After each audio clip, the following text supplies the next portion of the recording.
If you look closely, the world is nothing but waves. Bodies of water surrounded by the sea, swaying to the beat of endless oceans. We are all a part of this movement. Babies, when born, are 78% water, tiny vessels of love. Their bodies are as sacred as land, but blood is the river that runs through us all.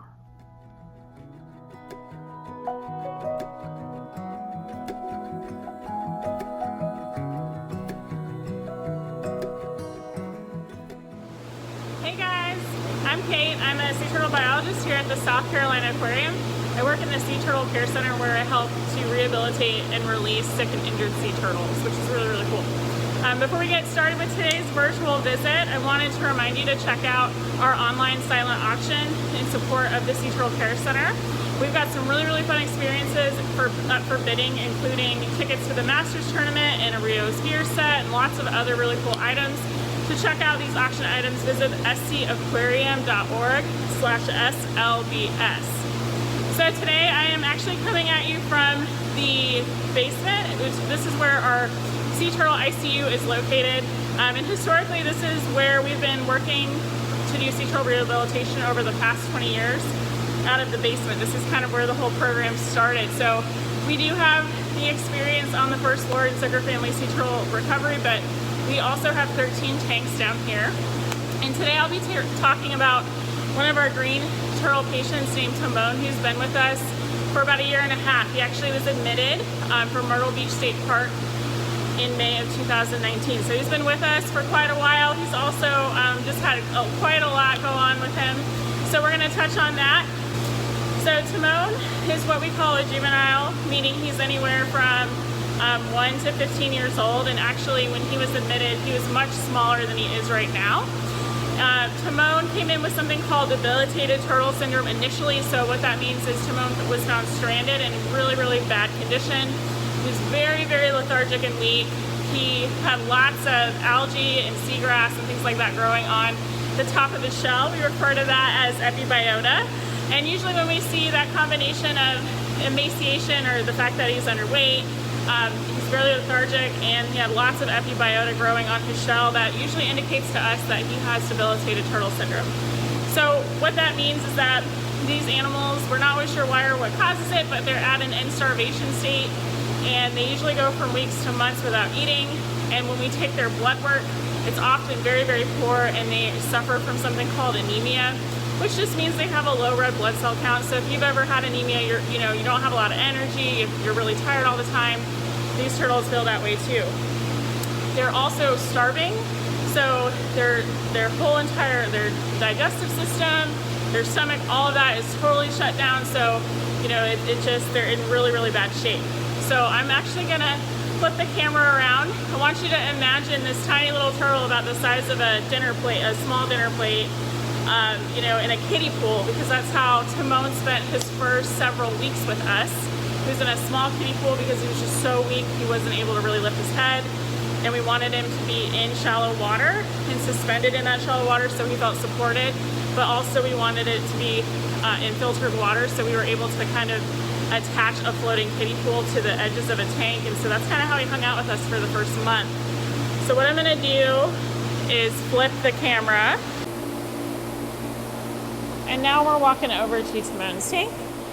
And this is Timon. So Timon looks like a totally different turtle from when he first came in back in May of 2019.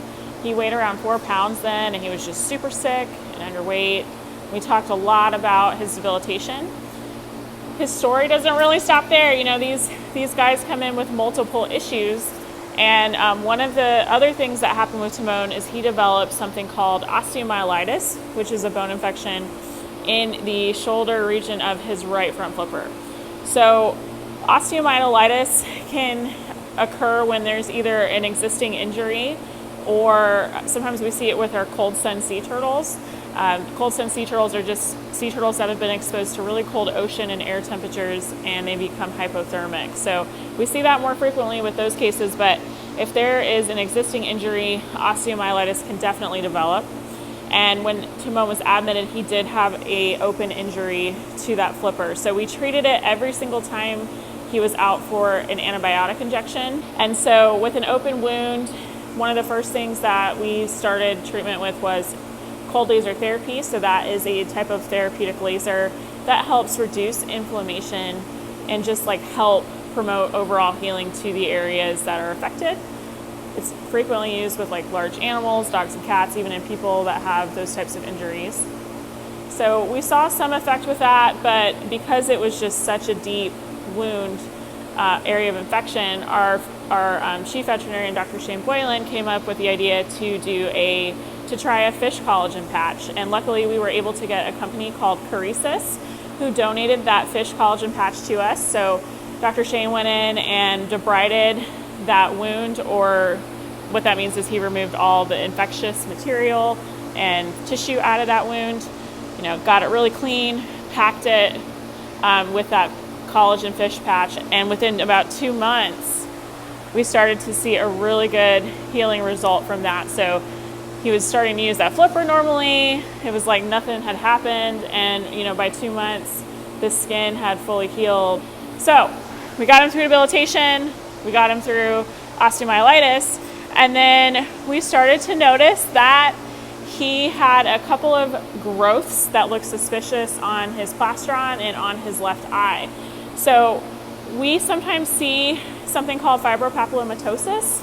We refer to it as FP to shorten it, but we see it most commonly with our green sea turtle species, but it can affect other species of sea turtle as well.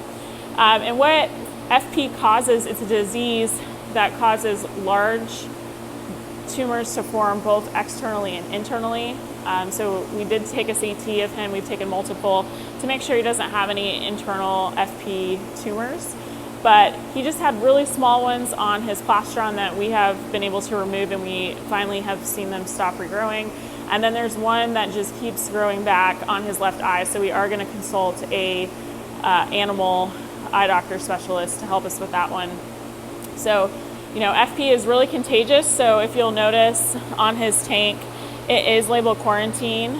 So anything, we also have them in this back corner of the hospital to try to keep this area confined to FP patients to help prevent cross-contamination between our other species of turtle that are down here, or other patients.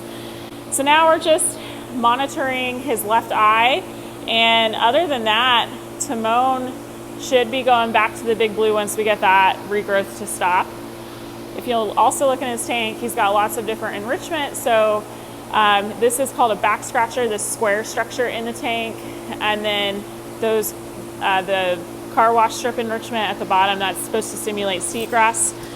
Green turtles hang out in seagrass beds in the wild, so we try to provide them enrichment that's going to help not only change up their tank and their environment, but also encourage them to have natural sea turtle behaviors. So Timon is doing really, really well. And, again, we're just waiting on that FP to stop regrowing. Those are the tumors to stop regrowing. So they're really small, and we're hopeful that the next time we have to treat that left eye, we'll be able to get all of it. So send Timon all the good vibes. He's been through a lot. And then something else I like to point out on greens, especially because he has a particularly nice pattern that's visible. They have what's called a sunburst pattern on their carapace, and that helps them blend into the seagrass beds that they feed in the wild. So it's supposed to look like the sun is bursting off the top of their shell. And if you're ever lucky enough to see one of these guys out in the wild, they really do blend in really well. So he's got a really nice color, and you can see that beautiful marking that these green turtles have. So with that, I feel like that kind of ties up all the information about Timon. And we want to thank you guys so much for supporting us all throughout this crazy, challenging year. And, we couldn't do what we do without you guys jumping on with us every week and supporting the Sea Life by Starlight auction. So thank you all so much, and we hope that you have a great rest of your day.